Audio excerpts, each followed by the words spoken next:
Students, हम इस सवाल को समझाने से पहले आपको एक बहुत खूबसूरत सा उदाहरण देकर समझाना चाहते हैं।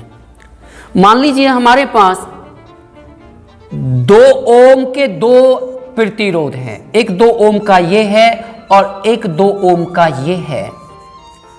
और आप भली भांति जानते हो कि हम प्रतिरोधों को 2 तरीके से जोड़ते हैं, या तो श्रेणी क्रम में जोड़ते हैं और या समांतर क्रम में जोड़ते हैं। अगर इन दोनों प्रतिरोधों को मैं श्रेणी क्रम में जोड़ दूं, श्रेणी क्रम में तो आप जानते हैं ना, ये जोड़ दिए दोनों, यानी पहले प्रतिरोध का दूसरा सिरा दूसरे प्रतिरोध के पहले सिरे से जोड़ दिया, तो श्रेणी क्रम में तो इन दोनों का प्रभावी प्रतिरोध क्या होगा, R, वो होगा इन दोनों प्रतिरोधों के जोड़ के बराबर, R1 प्लस R2। अगर इसको आप R1 मान लेते हो और इसको अगर R2 मान लेते हो, और इस तरीके से आपने देखा R बराबर हो गया 2 ohm plus 2 ohm, R1 R2, R is equal to 4 ohm आ गया। अगर 2 प्रतिरोधों को दो प्रतिरोध के 2 प्रतिरोधों को अगर हम श्रेणी क्रम में जोड़ते हैं तो 4 ओम आया। अब मैं दूसरी तरीके से चाहता हूं कि इन दोनों प्रतिरोधों को 2 बिंदुओं के बीच जोड़ दूं। यहां पर ये R1 जोड़ दिया जो कि 2 ओम है, यहां पर ये दूसरा प्रतिरोध जोड़ दिया, ये 2 ओम है। अगर 2 बिंदुओं के बीच 2 प्रतिरोधों को जोड़ दिया जाता है तो जोड़ने के इस तरीके को समांतर क्रम कहा जाता है। और समांतर क्रम में जैसे कि आपने देखा 2 ओम को श्रेणी क्रम में जोड़कर इनकी जगह एक 4 ओम का प्रतिरोध लगाया जा सकता है, क्योंकि 2 ओम के 2 प्रतिरोधों को जोड़ने का प्रभाव 4 ओम के बराबर हो गया। इसी तरीका से जब हम इन दोनों प्रतिरोधों को समांतर क्रम में जोड़ते हैं तो इनका जो प्रभावी, अगर मैं मानता हूं ये R1 है और ये R2 है, तो R यानी इनके समतुल्य, इनके समान जो प्रतिरोध काम करेगा वो R ज्ञात करने के लिए क्या सूत्र लगाएंगे, 1/R। ये समांतर क्रम में जोड़ने का फॉर्मूला है। 1/R बराबर 1/R1 जमा 1/R2।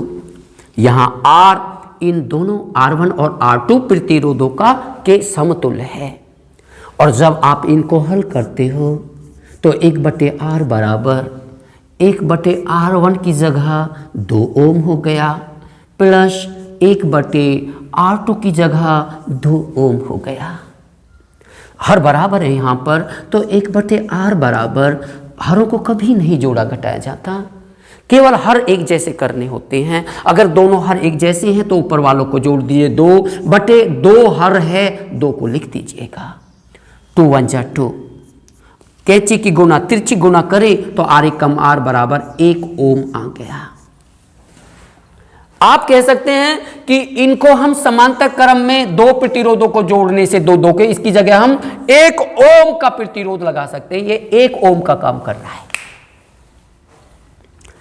ये मैंने समझाने के तौर पर क्यों लिया, आपको हम ये बताना चाहते हैं कि अगर प्रतिरोधों को, इन 2 प्रतिरोधों को श्रेणी क्रम में जोड़ा गया तो ये 4 ओम के बराबर काम कर रहा था, और जब हमने इन्हीं 2 प्रतिरोधों को समांतर क्रम में जोड़ा तो ये 1 ओम का काम कर रहा है कम।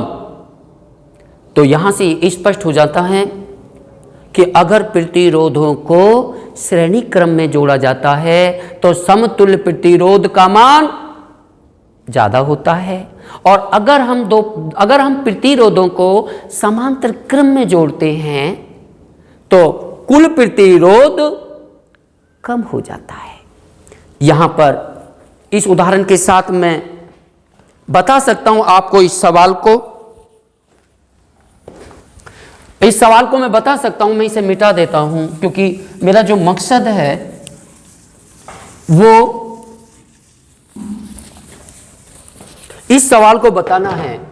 हमारे पास 4 ओम है, एक तो 4 ओम है जिसको आप R1 मान सकते हो, दूसरा प्रतिरोध हमारा 8 ओम है जिसको R2 मान सकते हो, तीसरा प्रतिरोध हमारा 12 ओम है जिसको R3 मान सकते हो, और एक चौथा प्रतिरोध हमारे पास 24 ओम है जिसको R4 मान सकते हो। सवाल कहता है कि इन चारों प्रतिरोधों को किस तरीके से जोड़े, मीन्स श्रेणी क्रम में जोड़े या समांतर क्रम में जोड़े कि कुल प्रतिरोध ज्यादा से ज्यादा आए, अधिकतम आए। और अधिकतम के लिए आप जानते हो कि इन प्रतिरोधों को श्रेणी क्रम में जोड़ेंगे। तो आप श्रेणी क्रम में जोड़ते हैं तो ऐसे ही जोड़ दीजिए, पहले प्रतिरोध का दूसरा सिरा दूसरे प्रतिरोध के पहले सिरे से जोड़ दिया, फिर इस प्रतिरोध का ये दूसरा सिरा अगले प्रतिरोध के पहले सिरे से जोड़ दिया, इस प्रतिरोध का ये दूसरा सिरा अगले प्रतिरोध के पहले सिरे से जोड़ दिया। तो जोड़ने के इस तरीकों को श्रेणी क्रम में जोड़ा जाता है। और इनका अगर कुल प्रतिरोध R माने तो R बराबर होगा R1 जमा R2 जमा R3 जमा R4। यहां R बराबर R1 की जगह 4 लिख दो, R2 की जगह 8 लिख दो, R3 की जगह 12 लिख दीजिए, R4 की जगह 24 लिख दीजिए। सीधा गणित की तरह जोड़ दें। और आप जब जोड़ेंगे ना 4 8 12 12 24 24 24 48, तो आपने देखा कि अगर हम चारों प्रतिरोधों को श्रेणी क्रम में जोड़ देते हैं तो प्रभावी कुल जो प्रतिरोध बनेगा, इस सब की जगह जो कुल प्रतिरोध बनेगा वो 48 प्रतिरोध अधिकतम प्रतिरोध बनेगा। इसका मतलब यह समझ लीजिए कि हम चारों प्रतिरोधों को हटा के इनकी जगह एक ही 48 ओम का प्रतिरोध लगा सकते हैं। तो आप समझ गए। तो आप यहां जवाब किस प्रकार संयोजित करोगे, कहोगे आप कि इन चारों प्रतिरोधों को श्रेणी क्रम में जोड़ देंगे तो कुल प्रतिरोध का मान अधिकतम आएगा। Thank you.